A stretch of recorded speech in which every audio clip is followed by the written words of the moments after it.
There is this moment in All-Star Superman where a young woman stands on the edge of a building, frozen in place as tears fall down her eyes. Alone, broken, and down on her existence, she contemplates surrendering the cursed nothingness that is the life she barely recognizes. In her despair, she's met by Superman, who assures her that it's never as bad as it seems and that she is stronger than she thinks she is. If ever there was a question of what defines a hero, the answer lies in these 4 pages. It's not the costume or the powers, it's reminding a total stranger that she is worth saving, even if she does not believe it. The weaker you are, the stronger you can become. While superheroes are those who use their powers to do good as a way to affirm their humanity, their villainous counterparts are those who use that power as a reason to further distance themselves from humanity, using absolute power as vindication for their actions. How the fault in their beliefs manifests itself varies from one story to another, but the most fascinating aspect of superheroes is that they are based on us and we feed off their images, integrating their characteristics into our own personalities, ethics, and morals. Our goodwill towards humanity translates into Superman's search for the part of himself that makes him human and not that which makes him alien. Our refusal to give up in the face of insurmountable odds translates into Batman's impossible mission to save innocence as a symbol of fear and vengeance alike.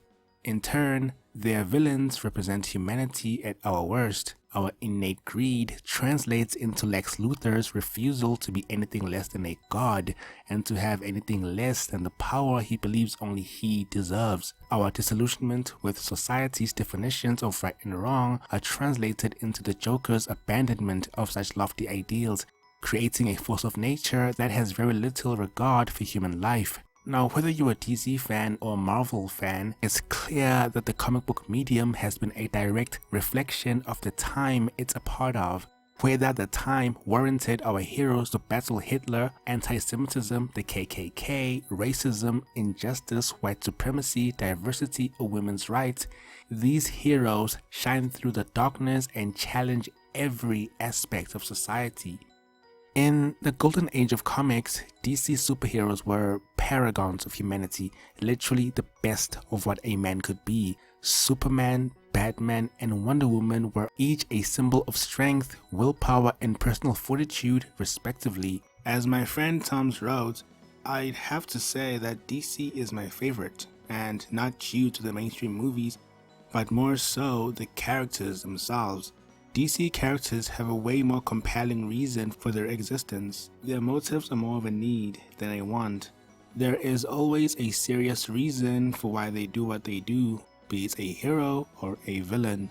Their heroic templates seemed more idealistic than Marvel's, possibly because of the time in which they were conceived, World War II. The Second World War was a time desperate for humor and light in the face of melancholic anguish. This decade gave rise to the most popular superheroes of all time: Superman in 1938, Batman in 1939, Captain America in 1940, and Wonder Woman in 1941. While superheroes were frequently used to dispel rampant racism in the American consciousness, Superman was the epitome of righteousness and understanding in a world that had little. While it's very easy to look back at history as America the good guys fighting evil during World War II, this sentiment is flawed, and the nuance of war in the social consciousness would bleed into more complex storylines in our comic books, such as Marvel's Civil War, which inspired 2016's Captain America Civil War, as well as DC's Injustice storyline. All stories in which the concept of right and wrong is more a matter of perspective and less a battle for the world's survival. Except Injustice, which literally showed Superman killing mass groups of people, but an argument can be made in his favor given the events which preceded it. Superman was, or should I say, still is, the embodiment of an idea. standing for truth, justice, and the American way. He is a larger-than-life ideal that stands up for the little guy against oppression and represents everything good that we want to believe in. Not only an ideal to strive towards, but a symbol of overwhelming power and superhuman restraint. If you want to test a man's character, you don't give him adversity, you give him power, and he'll show you who he truly is. Superman never uses more force than is necessary, and while a godlike being able to stand against the new gods, he's still a farm boy at heart. He reflects the values that people should uphold, that no matter how powerful you become or what great heights you reach, you should never forget who you are, and you should use who you are to change the world and also the people around you. Hey guys, it's Caleb Janssens, and you can find me by simply typing in Caleb Janssens onto YouTube and Instagram. I'll be right there at the top, but I'm going to be answering these questions. I just have to say, superheroes are stuffing awesome. Honestly, DC and Marvel have been a massive part of my life for as long as I can remember. The first superhero movie I ever watched was Superman, the movie starring Christopher Reeves, and to this day, it is in my top 10 favorite movies of all time. And of course, it goes without saying that Superman is my favorite superhero. Full stop. And just an absolutely incredible beacon of hope. It's this man with all the powers in the entire world. He is unstoppable, and yet he still chooses to be the truth, justice, and American way is what it used to be, not anymore. But he is someone that will always do what is right. He's got no one to answer to but himself because of his power, but he's still willing to do what is right and help the little guy, which is just absolutely awesome to me. Just someone that's incorruptible. And I think that's what's so great about Superman. So I think superheroes are just awesome, and I love the massive boom that they've been getting like in movies lately. Marvel is absolutely killing it. I really wish DC would up their game. But Infinity War, the Avengers, all of that stuff, it's awesome to see these massive storylines from the comics being brought into film and superheroes becoming mainstream, which is just absolutely awesome. And so I'm all for it. I love superheroes, and I think that they're a great way to tell great, engaging stories. But guys, thank you so much for letting me contribute to this, for this collaboration. It's awesome. And yeah, guys, check out my channel, check out my Instagram. You guys are awesome, and I hope to see you in the future. Thanks, Caleb. In May of 1939, a new counterpoint to Superman was born, Batman. Whereas the Man of Steel stands for hope and justice, the Dark Knight stands for fear and vengeance. He is the embodiment of the night's woes. While Superman serves in the light as a beacon of hope, Batman dwells in the dark, protecting the innocent from hidden threats. While modern Batman is known as one of the most badass characters in fiction, I think it's worth mentioning that it wasn't always this way. The Batman of old was campy and rather silly, cracking jokes and winking at the camera, an ode to the time which needed a bright hero to look upon. It wasn't until the 1960s that Batman seemed to be at the height of camp, thanks in particular to the Adam West TV series. When the show ended, the writers of The Dark Knight would then go back to the drawing board, culminating in grittier stories which favored continuity, now starting to view the city of Gotham itself as a character as opposed to the backdrop that it initially was. This dark tone led to Frank Miller's The Dark Knight Returns, which put the Caped Crusader's tortured psyche into question, having abandoned his crusade after the death of Jason Todd. What reappears after decades of inaction to save a city spiraling in the decay of its own design is a much more twisted form of warrior, one hell-bent on avenging all that he's lost, not only to the city but to the mission itself, which directly addresses the sheer weight and impossibility of being Batman in a city that creates the very monsters that plague its streets, against whom its very laws are either powerless or indifferent. The Dark Knight Returns is still regarded as one of the most powerful and influential depictions of the character, giving the Caped Crusader a new layer of depth and nuance, far removed from the campy depictions of his earlier years. So much so that Zack Snyder took their best parts and used it as inspiration during the making of Batman v Superman, to varying degrees of success. Tim Burton's Kafkaesque imagining of the Caped Crusader's home fashioned a city of hell on earth, one where crime and indecency run rampant. Our Batman is a much more quiet and haunting figure, whose very existence, while as mysterious as the shadows in which he dwells, fits into the city like a glove. The movie went on to win an Academy Award for Best Art Direction and provided the foundation for Batman's future. Over time, Batman and his city became intrinsically linked, with one unable to imagine a Gotham without Batman in it, and the city became as much a character as Batman was. And in Christopher Nolan's trilogy, he fostered a much more grounded and realistic Gotham to accompany a much more grounded and realistic Batman, one which resembled our own world down to its violent disregard for the established order. But in time, Batman's stories became a lot more introspective, bringing into question his own worth in a city that will always be an unending cesspool of savagery and madness. They were never reacting to the current state of affairs outside of the page. Not always. Batman's mission rarely has anything to do with the quote-unquote real world. Not like Wonder Woman, whose very existence speaks to the strong woman within every little girl trying to find her place in the world. A pioneer of women's rights and gender awareness, Wonder Woman has been a role model for countless women around the world. Created during World War II, the character was initially depicted fighting Axis military forces as well as an assortment of colorful supervillains. Although over time her stories came to place greater emphasis on characters, deities, and monsters from Greek mythology. Many stories depicted Wonder Woman rescuing herself from bondage, which defeated the damsels in distress trope that was common in comics during the 1940s. William Moulton Marston, creator of the character, had been disillusioned by the comic book medium of that era, wanting to create a new kind of superhero, one who would triumph not with fists or firepower, but with love. His wife then suggested that he make her a woman, a decision that changed comic books forever and put into perspective the true strength of a woman in a man's world. Marston developed Wonder Woman, whom he believed to be a model of that era's unconventional liberated woman. In the Golden Age origin of the character, Wonder Woman was an Amazon champion who wins the right to return Steve Trevor, a United States officer whose plane had crashed on the Amazon's isolated homeland, back to man's world and to fight crime and the evil of the Nazis.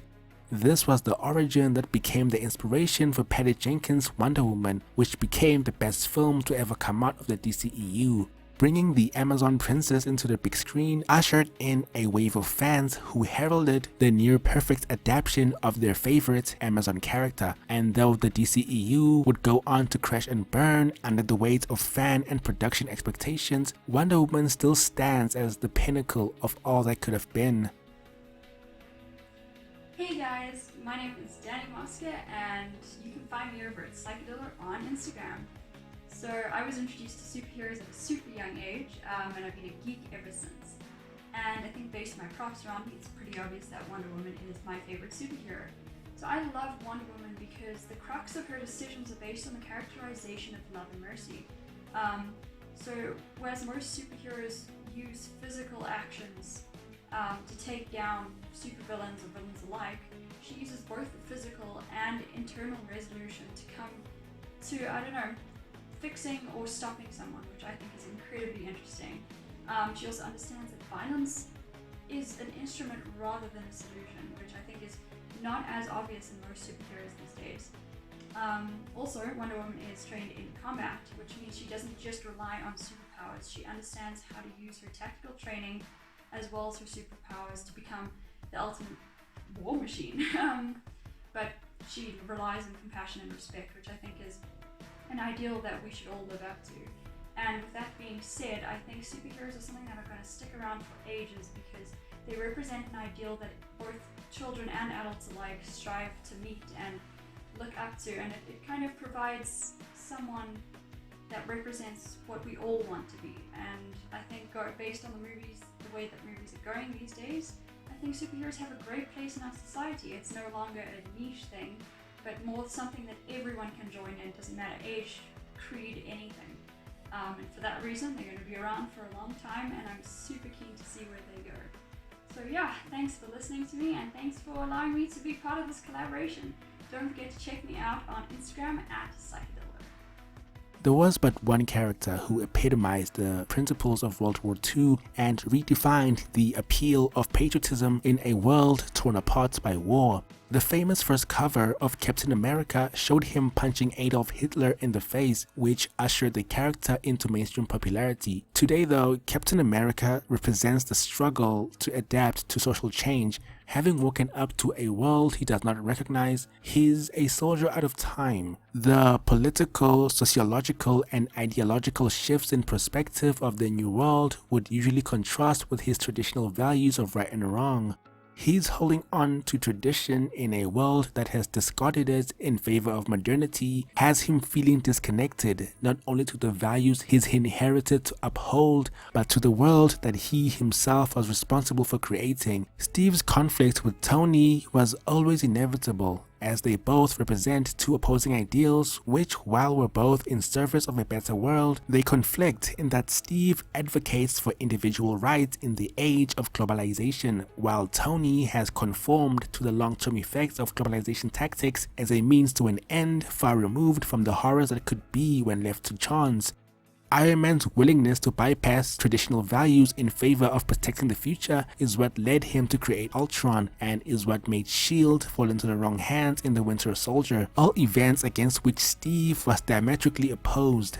Because Marvel heroes explore ideas personal to the large connected world is why these characters are able to connect with the real world as much as they do. Marvel Comics has been a vessel for great stories and memorable characters for decades, thanks in no small part than to the team behind them. Stan Lee, in collaboration with several artists like Jack Kirby and Steve Ditko, helped create such notable characters as Spider-Man, the Hulk, the Fantastic Four, Iron Man, Thor, and the X-Men, among many other characters who went on to become some of the company's biggest headliners. Where DC heroes showed gods in men's clothing, Marvel wanted to elevate men and women to godlike status. Frail mortals such as Peter Parker and Dr. Banner were suddenly endowed with godlike capacities, but with all too human frailties. Anger, rage, indifference, contempt, mortal weaknesses, morality, and responsibility gave Marvel's heroes a more human, more relatable everyman quality. Marvel experimented with the darker parts of humanity long before DC considered it a worthy avenue of storytelling. The X-Men and the mutants blessed with superhuman abilities were not as revered as the other heroes, but rather reviled by humanity, who feared their embedded potential for power beyond reason and beyond their control. The X-Men are my favorite characters in Marvel Comics, even more so than the Avengers, because it's through the X-Men that Marvel adopted a new type of protagonist. One who sometimes took on the appearance of a hero, but whose actions were more questionable and could be defined as being morally ambiguous, often acting completely on their own volition. Wolverine is a good example of this, and some of the best Wolverine stories are ones critical of the human element which lay prevalent in his core nature. Stories such as Old Man Logan, which was later used for inspiration in the making of the best X-Men movie ever made. The X-Men rejected societal constraints and expectations imposed on traditional heroes. They gave our grievances a voice and made us feel like something right was being done, even if it is legally wrong. Oh, and speaking of the X-Men... Hello, my name is Tickle. I don't know if I have to introduce myself, but I'm introducing myself and I'm gonna get into it. My favorite superhero is Magneto from the X-Men series, which is weird because a lot of people, when I say that, they're like, he's not a superhero, he's a villain. Nah, I think they're kind of wrong. I mean, he's driven, hate turned him into what he is, and he's driven by that hate. But I think a lot of the time, he kind of, even though he is always the bad guy, when the chips are down and he needs to stand up and defend what's right, he kind of does. And his friendship with Xavier is such a special thing, I think, to look at throughout the series of X-Men, because it is kind of what grounds him and sometimes turns him on the right track. And I just find that there's a lot to him, there's a lot of depth, and there's a lot that I find really interesting. And I think that's what's so great about the superhero genre and the idea of superheroes, is that they allow us to identify with someone and we can see that they're flawed in their own way, and that's kind of interesting, and you can see a little bit of your own thoughts and processes with them. So I think that that's really important. And in times when the world just feels so messed up and it feels like we're in a comic book sometimes, I think superheroes, whether it be movies or comics or even video games, allow us to identify with someone and give us hope, which is really important. And I think that that's a good thing, and I think that it's going to be far more important in the long run. And I also just think that like mass market loves them. You've seen it with the Avengers, even Justice League, which I thought was a terrible movie. People still loved it. So it's definitely a genre that I think will always bring hope and joy to generations, no matter how old you are or when you were born. The Hulk, for instance, with all his might, is a brilliant and mentally tortured scientist, and while being one of the greatest minds of his time, houses within a monster triggered by that all too common emotion, anger. Unstoppable and ever so uncontrollable even by the one who bears his power, Dr. Banner was the linchpin of pathos, a man-made god burned by the fire of his own apotheosis. The mythology of comics has become less idealistic and more reflective of our society's fears, xenophobia, and unreasonable anxiety in the face of change. The world isn't the same as the one which needed superheroic representation in the face of inherent darkness. We've become desensitized to the banality of evil, and the forces of nature which govern our worldview have become much more complex. Racism in the 1600s is not the same as racism in 2020. While one can still be racist, the general consensus of the current status quo is one in favor of the homogeneous norm. It's because the world has changed so much that Marvel's Black Panther became the cultural phenomenon it was. As a layered exploration of black identity and colonialism, the Wakandans give young black men and women strong examples of everything they should aspire to be. The movie captures black history and nuanced philosophical diatribes of right and wrong through symbolism, the most obvious being the conflict between T'Challa and Killmonger. T'Challa feared losing everything if he shared his power with the rest of the world, while Killmonger wanted to take the nation out of hiding and use their strength to take back what the world had taken from his people. One is an immovable object, the other an unstoppable force, both of whom collision was inevitable. Introduced in 1966 in Fantastic Four number 52, Black Panther was actually the first black superhero in mainstream comics, followed by Sam Wilson in 69, Luke Cage in 72, Blade in 73, and DC Comics' John Stewart in 71. Cyborg would then debut nearly a decade later in 1980.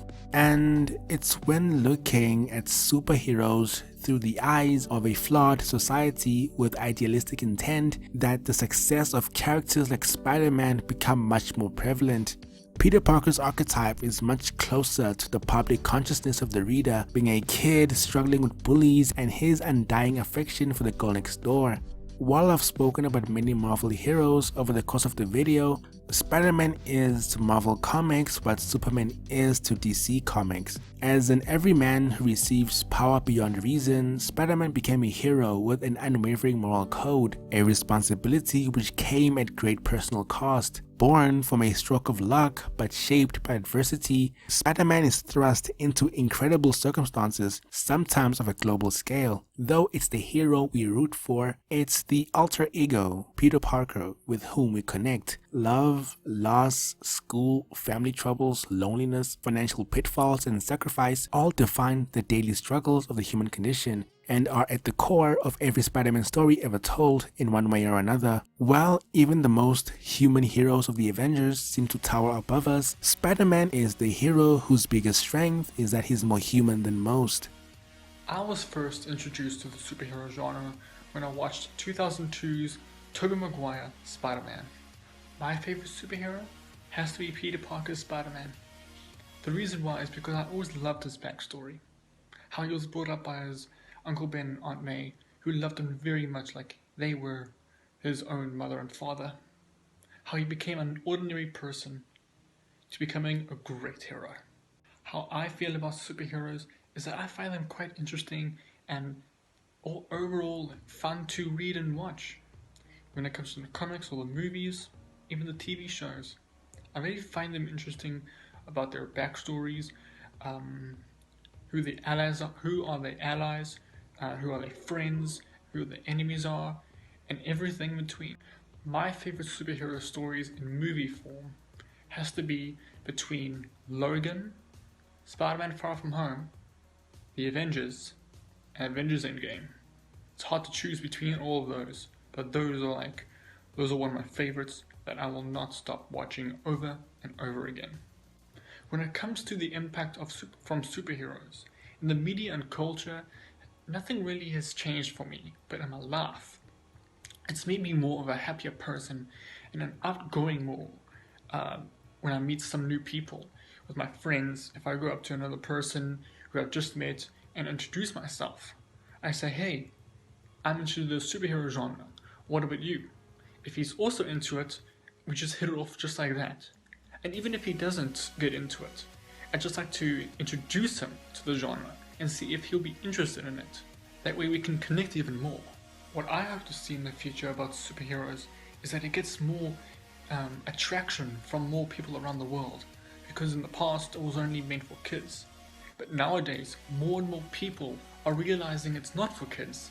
It's even for adults and all the teenagers, realizing that this is a very interesting genre and you can get into it just like that.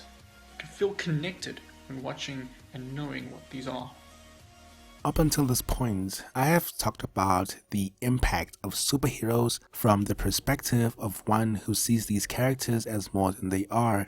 And I haven't even talked about Phoenix Jones, whose talent as a mixed martial artist ignited the hero within, and he became the world's most popular real-life superhero. Said to have made over 130 arrests over his time as a hero, he started out with just a ski mask for protection, and his costume has since evolved into a full black and gold supersuit.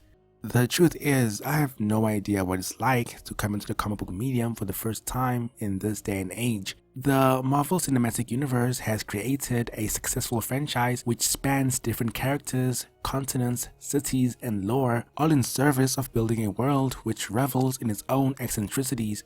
Their success in setting the groundwork for an entire universe has left me feeling like there's a lot to be desired when looking back on the DCEU. While shows like The Flash, The Watchmen, and Supergirl are still going strong, I think we can all agree that the DC universe is on the rocks of sorts.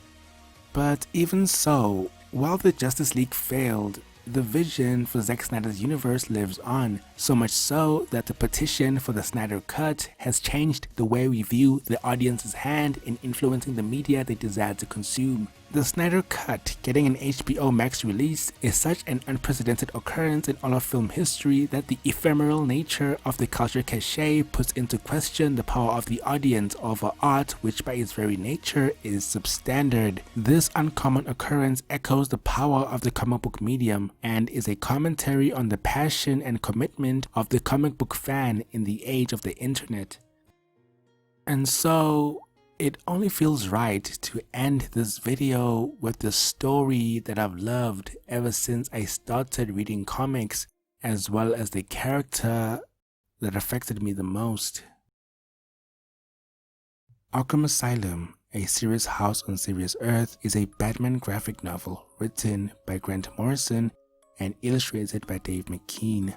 Batman is summoned by the Commissioner, who informs him that a riot has broken out in Arkham Asylum and the patients are holding the entire staff hostage. One of their final demands is Batman, whom they want to join them in the madhouse where he belongs.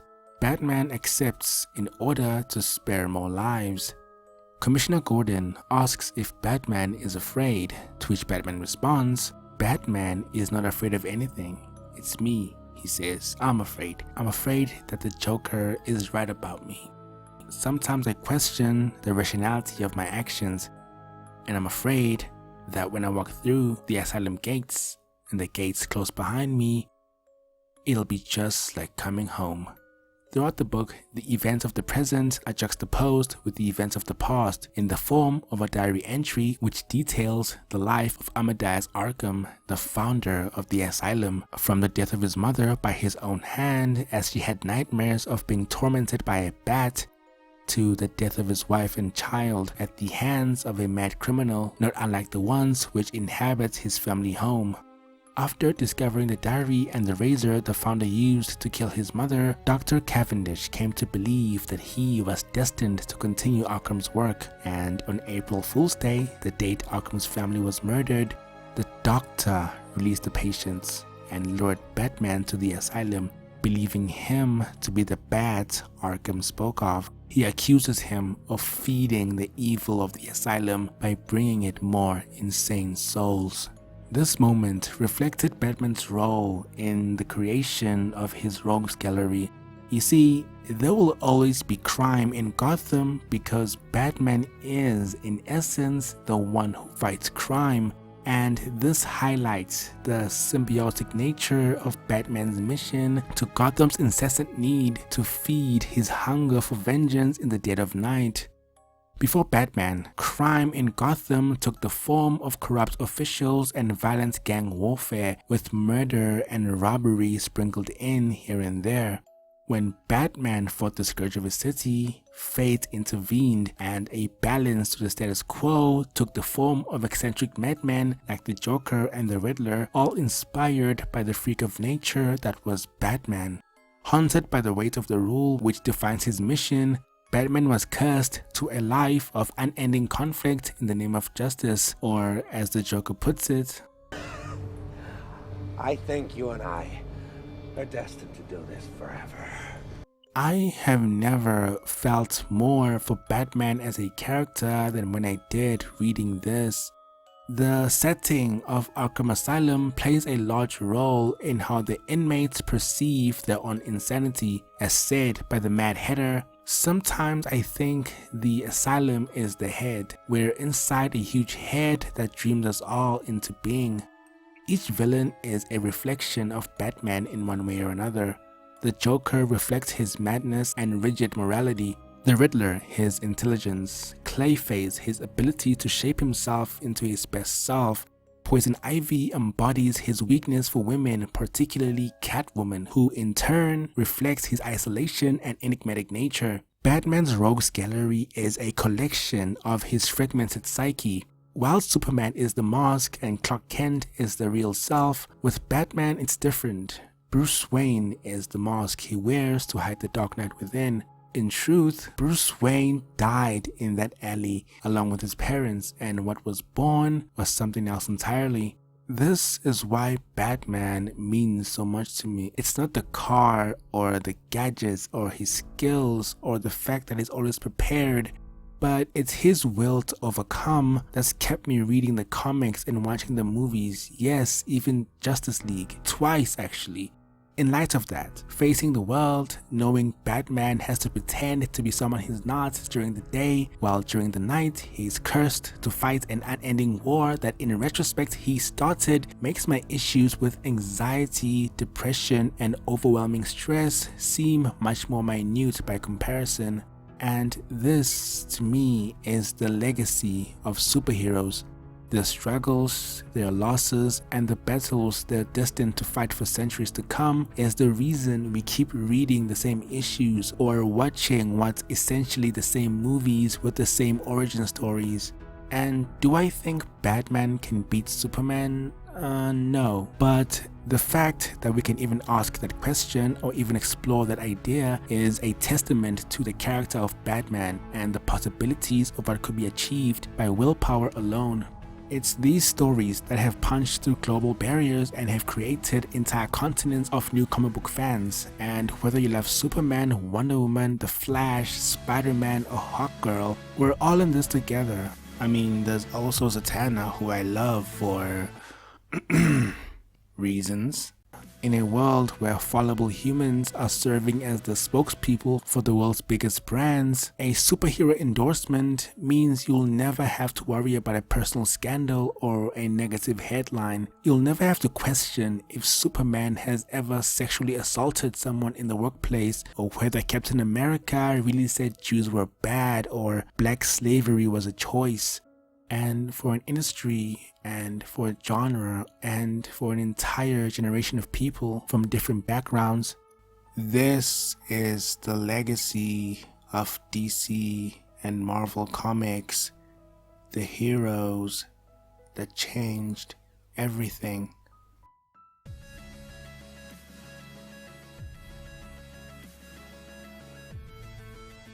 And friends, thank you for making it this far into the video. I apologize if the wait for this video was a little longer than usual. This one took some doing. I want to give a special shout out to the creators who contributed to this video, and in no particular order, thank you to Janssens, Psycadillo Cosplay, Thamziri, Roodt, and Tech Girl Samurai. I'll leave links to their works in the description below. Now I'm gonna go watch anime and come back to you with another video, hopefully within a week this time. Thanks again for watching, and I'll see you in the next one.